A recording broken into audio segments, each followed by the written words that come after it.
Hello गते को सनाम को सगुन जहार मसीदा ऑफिशियल यूट्यूब चैनल रे आपे सनाम को सगुन दाराम तबे दिलाबुन गते को तेहना नवा वीडियो रे अब बन गलमरा मैया सम्मान योजना गोगो हर को लगी नितो आरहो ची ए मेन कदा अबोरेन मुख्यमंत्री हेमंत सोरेन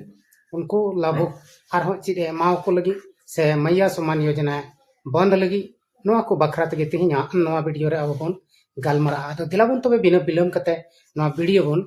स्टार्ट लगी गाते को मैया योजना रेन लाभुक को 2500 बदली ते नितो दो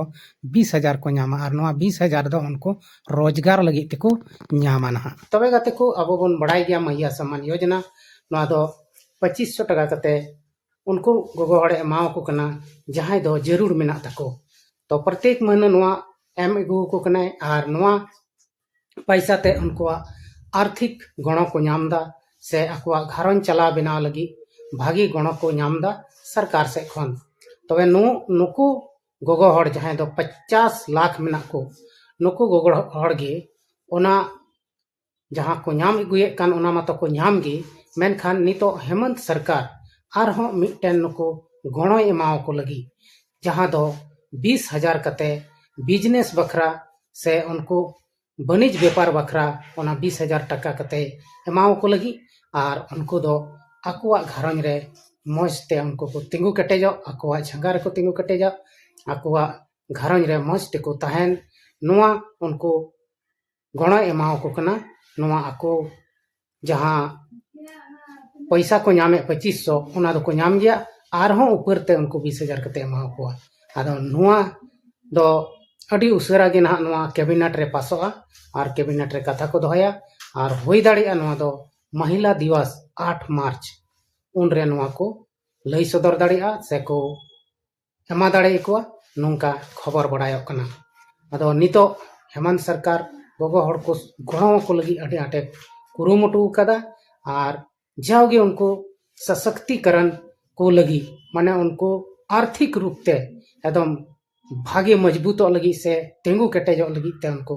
पूरा पूरी गणो को कना अदो तेहिन झारखंड सरकार अड़ी मजे गणो को कना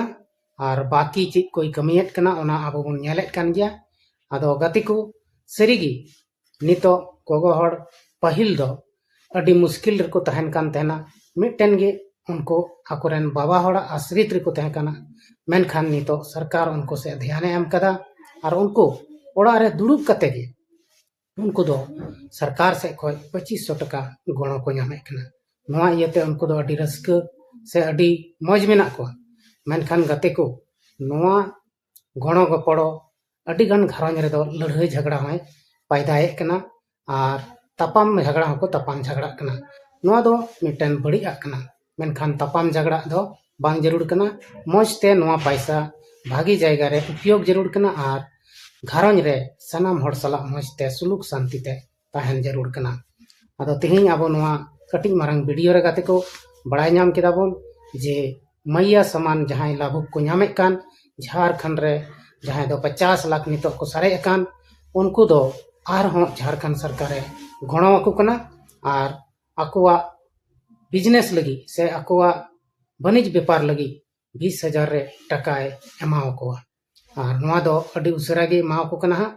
अदो उनका गे वीडियो रे बनावा हुआ तहन तबन पे और वीडियो रे सपोर्ट मन एमो तबन पे नुंका गे ताजा तरीन खबर नवा चैनल रे अगुय तबन से अगुय तेगिन तहन तबना तबे मा एंडे खान तेहना नवा वीडियो दो नोडे गे मुचेद कान तबना सनाम को गे इनसेन कोन मुचेद जोहार।